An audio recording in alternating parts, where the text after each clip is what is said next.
I've had the experience of working, we used to own a corporate responsibility magazine and an association. I had the opportunity to engage and work with that group. And as well, HR and CR, we've seen more and more lately, have been used in the same sentence, which is exactly why we're here today to talk about that. And we'll see if we have a debate on stage or not. Do our panelists agree or disagree? And I think you'll find that in some cases the answer is yes, right? So let me introduce our panelists. I'll start right to my left. Candace Ocean-Shade, Senior Vice President, Chief Administrative Officer with the National Aquarium, non-for-profit, and I had the opportunity to tour the aquarium with Candace and spend some time with her team, and you do some outstanding things. So, Kevin Silva, EVP and Chief HRO Officer, Voya Financial.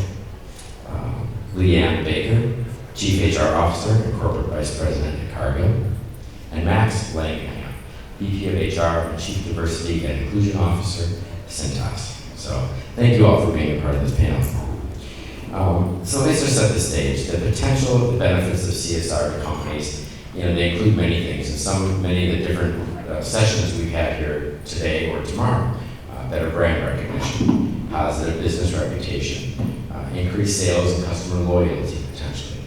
But those are external, right? And then we look at our internal benefits to that as well. And the HR role in promoting corporate social responsibility internally, you're encouraging green practices and utilization. You're fostering a culture of social responsibility, celebrating successes with the employees who that matters. And sharing and communicating the value of that social responsibility back out to your communities even. And I know you had some great examples of that when I was at the aquarium Candace. So now that I've set the stage and what we think it is or we hear it is, do you have anything to add? Kind of let's start at the top, purpose. How should CR be defined and communicated regardless of who owns it? So let's not get there yet. Candace? To talk about corporate social responsibility and who owns it starts first with the conversation that is really about our roles as organizations that are members of a larger ecosystem called the community and world in which we operate in. So when you talk about the purpose of corporate social responsibility, you're really inherently talking about our accountability as individuals, as humans, to leave the world in a better place than how we met it. You're talking about what we leave our children. So at the end of the day, I am of the mind thought that the purpose is really about the social economics and value of making our communities a better place. And I also believe that HR and what we provide to organizations and really focusing on the culture. My gosh, when I think of the world that we all want to live in, we want to live in a world where there's no homelessness. We want to live in a world where climate change, right, is not going to compromise and endanger the continuation of our species. There's no one in this room that doesn't have some sense of moral and social responsibility. Thank you, Candace. Max? Yeah, I'd add to that. One of the lessons we learned a few years ago as we were going through a corporate campaign that was being waged against us by a couple of unions was that this issue of CSR is part of our story. It's who we are, and other people took ownership of our story before we got out ahead of it. And we realized the importance of owning that story, and not when a crisis happens, but well in advance of that. And so I think the corporate social responsibility story that your company can tell can be very powerful on Capitol Hill. It can be very powerful to millennials and people who are job seekers if you use it the right way. Our corporate culture was one of humility. We're a very conservative Midwest company. We don't toot our own horn. Big mistake.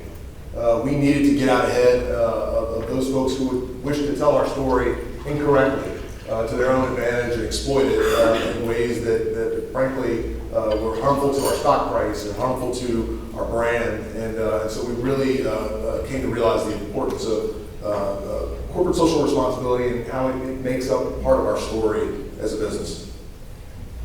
Liam? Yeah, so let me give a little bit of background. I work for Cargill, and Cargill's a large agricultural company. We trade, we process, we make proteins, so chickens and beef plants around the world. We're in 70 countries. The supply chain piece is really super important to us. So our mission is nourishing the world in a safe, responsible, sustainable manner. And so when I think about corporate social responsibility, it has evolved. Just like we've talked about the role of HR evolving, so has this. And when you include supply chains and sustainability of the planet, I think it's a very broad remit. And I know that HR has a role in that. But I think as it continues to evolve, it can be a competitive advantage and one that we should be thinking about way deeper than we do. Bring it home, Kevin. It's certainly, I think corporate responsibility is one of the most powerful tools we have, one of the most powerful tools you have to define who you are to the outside world, to the employees, if you will. Voya's a Fortune 250 company. It's a retirement company. Voya had started out as ING US, so it was the remnants of ING US around the time of TARP. That's what was left in this country. It was packaged as an IPO and gone out the world. So we had some legacy, but at another point in time, we had to think about who we are as a company. Social responsibility really gets to what's your purpose, who are you, how do you relate to the community, how do your employees see you, how do you engage with employees. We got a bit of a jump on this. Now it's quite important. I mean, if you look at Larry Fink, who runs BlackRock, he sent a letter around to, and BlackRock's one of the biggest investors in all public companies, sent a letter out to many CEOs, and basically his request to them is, what's your purpose? What's your social purpose? And as Ken said, right now we're struggling. Is it the U.S. government that's shaping that agenda? Is it businesses and employers that are shaping that agenda? What's the role of employer? We have evolved as an employer to define ourselves in many ways. So we're now recognized as world's most ethical company. We're number one amongst financial services. Best places to work by Fortune. Best places LGBT, green, etc. There's a series of many recognitions that Voya's received. I think many times what we are with culture and social responsibility is aspirational. We put something on the board, and that's who we want to be. Who we are is the way employees experience us, and the real validation of who we are is when these third parties come in and survey your employees. But as many had said here, employees want purpose. What's the purpose of this company? It's not just about are you profitable, are the shareholders profitable, and corporate responsibility has become the front line of defining that purpose to both employees and shareholders and customers.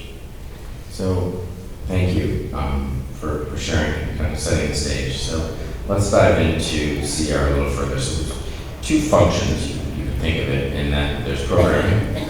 Right? Consumers have not been driven by the CR initiatives of the company, but employees might react very strongly to some of the things that they're seeing or doing. And then there's reporting. Right? You have to build, there's an ROI, reporting, and you can do this. So, from that standpoint, is CR being managed to its full potential? And what else needs to happen to educate companies in terms of it having the right impact on both consumers and employees? Who wants to start? Okay. Yeah, certainly. I don't think CR has reached its full potential. I don't think people fully understand what it is and what it can be. I know we as an employer keep adding to it, and it has kind of a beneficial echo effect. So, for instance, Given that we're a retirement company, we deal with pensions and California pensions and New York pensions. Many governments are now asking, what do you stand for? What is your purpose? What is your D&I mix? What are you doing for the ecology? We find ourselves responding to many RFPs, requests for proposals, with this kind of information. We publish it in our annual report. Our board, which is half female and color, and the same with our executive committee, starts to talk about it. We give our employees 40 hours of paid time to go out into the community and do social work. We've got about a 75% participation rate. We do a day of giving. We match employee funds dollar for dollar that they give out. And it's been a great representation. So College Orange, in case you haven't seen, but we have our employees putting on orange shirts and going out and doing all of these community activities, and it becomes our representation in the community and helps define the social purpose. But it just gets bigger. I've found it's just getting bigger and bigger. Do the lines blur between the consumer and the employees? Does that ever happen in an organization where you combine the groups to work together? Yeah, lines blur. I remember this from my PepsiCo days and other things. The employees are the consumers, right? And if you figure that out, generally you want to educate your employees and try out your products and services on them. But yeah, people. What corporate responsibility does is it allows people to and consumers to connect with the company in an emotional and personal way, in a brand way. The last thing I mentioned, Voya does something called Voya Cares, which is helping people with special needs, and this is part of our corporate responsibility, but it's also blurred with one of our product lines. So we go out and we develop products and financial services for families or caregivers who have autism or physical disabilities or other disabilities. And the more we've done that, and we've talked about it, we find that this kind of thing is so prevalent in every family, in every community. And so we go to shareholders at a shareholder meeting and talk about it. Somebody raises their hand and say, my son's struggling with this, or my daughter. And so to answer your question, yeah, the lines blur there. When the purpose is noble, through corporate responsibility, both employees and the customers are attracted to it. Okay. So now, just taking a deeper dive from that, what do companies, and the people in the audience here that are taking notes and writing down some best practices and sharing, that's great. So if they weren't here at this conference today, and they're not attending a conference to hear from a panel like this, what else needs to happen to educate companies, and where can they learn that? Zach, I want to go back to the question you answered prior, and I will then answer. So I really had to take a minute to think, because I want to make sure that the message that I deliver as a leader in a not-for-profit is the message that really draws people in. So from my perspective, experience tells me that we are not fully leveraging our ability to be responsible citizens as organizations that are global and doing business here in the United States. I will use the example of the National Aquarium. We are in Baltimore. May 2015, Baltimore was on everybody's television. There were young people in the streets. The moment of fully leveraging corporate social responsibility is to be at the table to talk about solutions before there's an incident. It means that you are activating what you have on posters in a way before there is negative impact to your brand. So very often what I experience is a situation occurs and then there is a reaction to it. So what we did as being corporate citizens at the National Aquarium is take the step back and say, what are we doing for young people in Baltimore? And that's not just bringing them into the aquarium, it is employing them, giving them job-ready skills. But it took a situation. And I believe to fully leverage corporate responsibilities, we need to be at the table as business people in our communities, in our schools, working to help young people find the pathway that is really going to get them to what we all want, and that is a better life.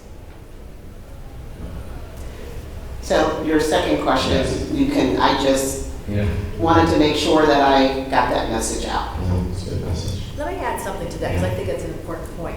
It's also, you always want your employees to be out in the community. You want to be very proactive, but it also includes resources as well. And so I think one of the real advantages of being a private company, and Cargill's been around over 150 years, is that the quarterly push for profits and making sure you hit your numbers is not quite as intense.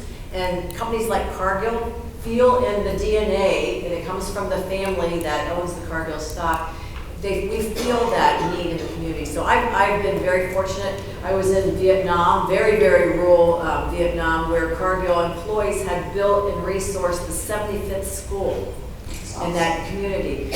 Cargill, the first year I joined 5 years ago, gave away more money than my previous company made in profits in a year. And so we encourage where we operate, not only the time and the donation of employee time, because that being in the community is such a part of our model, but also that we open our checkbook and use the resources wisely. And so I think those go hand in hand together. It's just as important. Great. And I would imagine, to that point, you've each mentioned some different things, and some things have wow factors. When we think of relating it back to what many of us know, for example, talent acquisition, we talked about culture, and Google setting the mood with this great corporate culture. But was that culture, or was it painted walls and foosball tables and great lunches? And those things can be important and valuable also. So it's not one size fits all. You each have different components that are important, it sounds like, to you and your employees. It's easy to get excited about some of the big things that you mentioned. People ooh and ah about that. But how do you make sure that you've got a diverse group of offerings, and how would you counsel or coach someone starting out that might not have the budget or the resources that you've had to be where you are today? So I'll chime in. We were doing all these things across the business that weren't connected. There was no strategy, no planning, and at some point, as we matured as a business, we realized that we needed to be more thoughtful and intentional about how we handled it. Cintas has 42,000 employees, about 400 locations across North America, and all 400 were doing their own little thing. And frankly, we were spending a lot of money and weren't always capitalizing on the effort that was being made by our employees. And so at a certain point, we said we've got to have this centralized to a certain extent.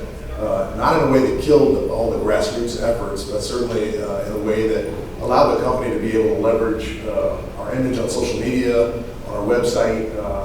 We have a nonprofit foundation within the company, and making sure that they were able to stay connected to what was going on in the field. And bottom line, we got to be good stewards of our company's money, and we got to make sure that we're doing something. It supports the principal objective of our business, and so we wanted to be a little bit more intentional and strategic in our planning. I think the culture question is a great question for everybody in this room. Every company has a culture, right? Some by design and some by default. But one way or the other, you have one. And so I can bring up a good point, which is all of us as companies have an attestation of what our culture is. We help people, we do good things, we make products that don't hurt people, that enhance their lives, whatever. But now there are a couple of degrees one way or the other.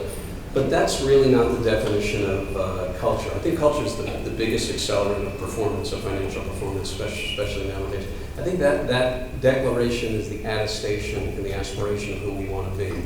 The definition of that culture, when we talk about can you do it in small things without money, is really the sum of all the management behaviors every day. So our employees look at how do the senior officers act. They look at how does the CEO act, what are those behaviors. The sum of all of those behaviors are really the definition of culture. Now when the sum of all of these behaviors align with the attestation, you have a culture that's in harmony. When they're separate, you have a culture that's in chaos or distress because the employees will say, well, here's what you attested me, here's the way you act. And so bringing those things together are important. It amazes me. I spent a lot of time in culture in different companies. I got a brochure the other day. I sent it to my CEO. I'm sure you did. It's KPMG is now selling culture.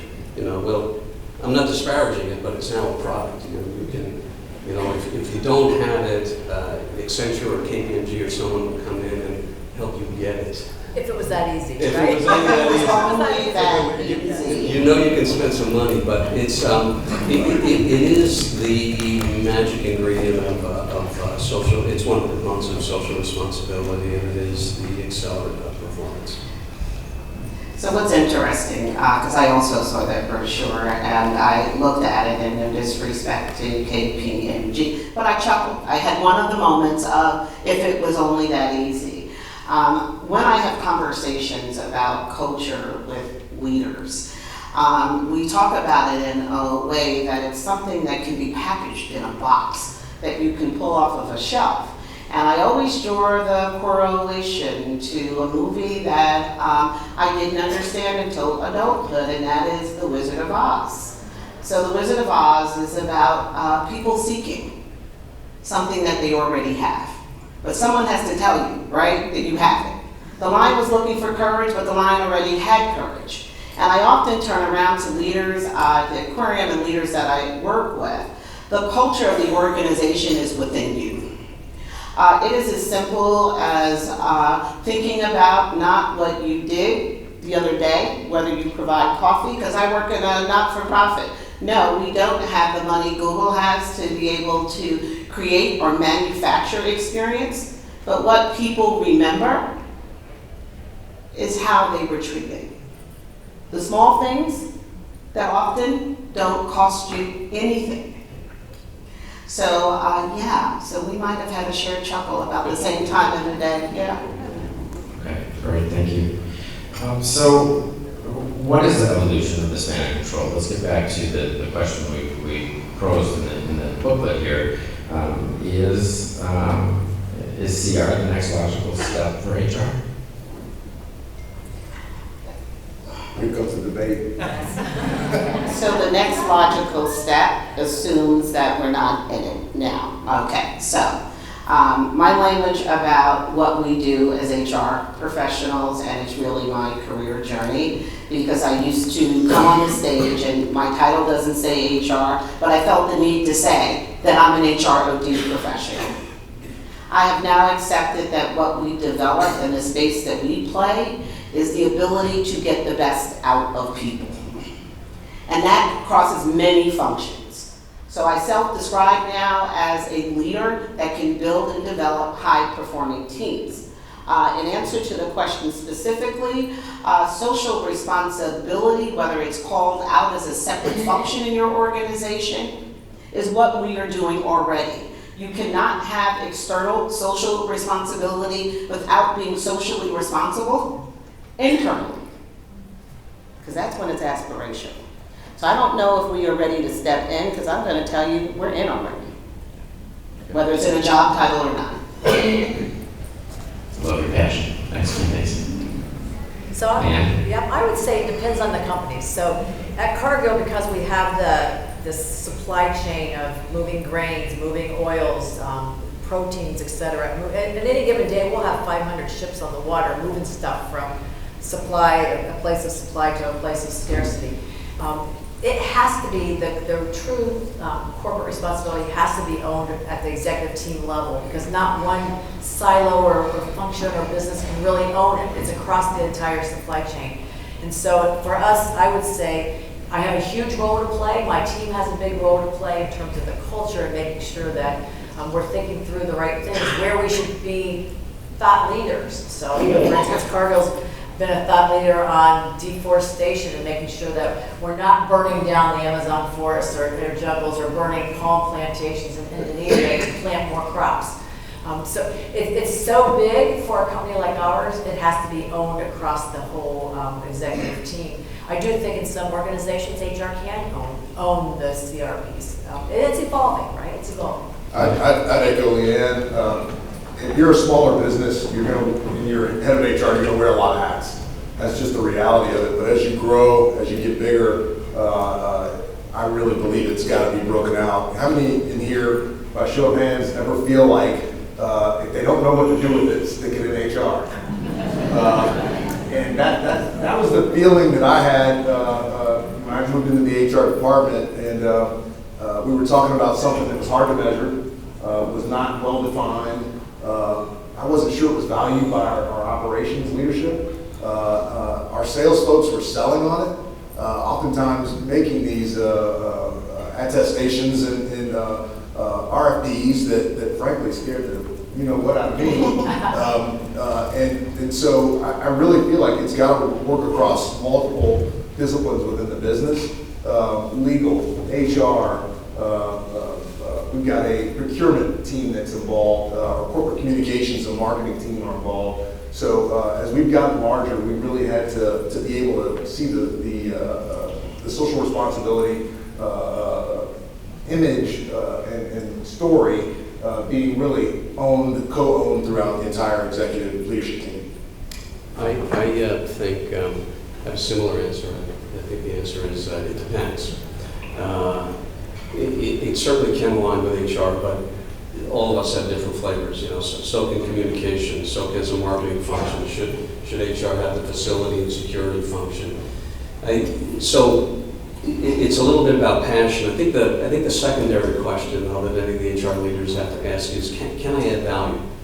Not can I manage it? And if one has passion, and if one has people, in my case, I happen to have some amazing people in both the corporate responsibility and the diversity space, and they make me look good every day. But I will say, also had a few failed launches prior to the existing team, and the question that we ask all the time is, can we add value? And the right people and the right focus can, but it could go without that. It could go to where the passion is in the organization. Okay, so the jury's still out on ownership, but it sounds like that's okay, and maybe it needs to be. So we see pros and cons for HR owning it. And there are other models. So that aside for a moment, we talked about some of the things you've done or some of the things that have been successful. Let's leave the audience with one last thought in terms of one thing that companies need to know when building their CR plan or initiative. And to do that, maybe each of you share your biggest learning moment in working with and understanding CR. What does that mean? I'll dive in again. I mentioned one earlier. I mean, we didn't get out ahead of our story. Someone else was going to tell our story for us. But we were in the throes of an epic fight that lasted over a decade with these unions. And it changed us as a business in terms of how we operate and wanting to own our story and be able to tell it correctly. So that was a big aha moment for us. But one of the learnings I think that came out of that was we had to benchmark. We had to get with people, like Kevin Silla, who has, experience with this, and try to figure out what the best practices were. How do we measure ourselves? What does world class look like? And in terms of what we're aspiring to. And so, we had our own ideas about what that looked like, but ultimately we needed to benchmark. Yeah, I would say you have to get down to the individual for it to really, to catch hold in your organization. So one of the most moving experiences I had was we went to visit, we were in Zambia, we were visiting a couple of plants we were thinking about buying. And we went out to meet some women smallholder farmers who grow what they're going to eat for the year under very small plots. And Cargill employees, because we know a lot about crops, had taught them how to really increase their yields so they had enough to feed their family for the year, plus extra to trade for schooling and that kind of thing. And so when you see that kind of action multiplied by 155,000 employees around the world, that's when it really feels real and it becomes part of the culture and it becomes really a movement to make the world a better place. And so I think not forgetting that it's all about the individuals, not just the employees that are working to help other people, but also the people who are the recipients of that. I think there's two parts to it. I think there's the what it is and then how we execute it. I think generally we all have an appreciation for what it is and can describe it, and that's important. Executing it is a whole nother challenge. So to your question, if I have one piece of advice, which will sound very familiar to HR people, it's put the right executive or person in charge of the execution of your corporate responsibility. If you can't get someone who's even experienced in this area of burgeoning, we did. Brought somebody out of all things in different industry, Coca-Cola, into our financial services industry. But the right person with the right vision and the right experience can geometrically multiply the effects, have credibility with the senior team, have credibility on the outside, and have ideas. Great, thank you. So Leanne, I'm going to echo what you've shared. So what I have learned, corporate social responsibility starts with individuals. And the individual aspect has to be part of the development of the approach to execute and activate. We learned in my experience at the aquarium, and again, I want to say we're a nonprofit, so inherently our work is about social responsibility, that our areas of activation pretty much reflected what I call out is our unconscious bias. So in organizations, when we're having these discussions, we are having these discussions with people who are actively employed. It took discussion to really understand where we have bias, because I call out up until the session we had around our response. I did not know anyone personally that was homeless. That creates a bias. That until you really have the right discussions with the individuals in the organizations, it really is challenging to build social responsibility in a way that you can activate and really start to appreciate the change that then becomes part of your brand.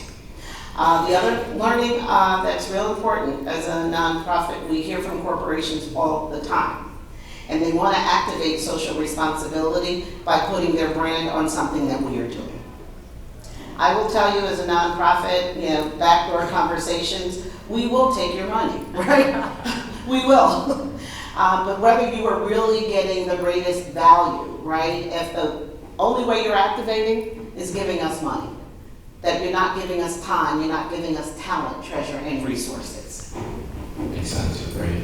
Well, thank you all, and a good topic we'll have to look at, but maybe we can bring you or someone on our team at the association to continue this and talk to our readers and members more about what this means down the road. So thank you, Candace Ocean-Sade with National Aquarium, Kevin Silva, Boyd Financial, Leanne Baker, Cargill, and Max Lang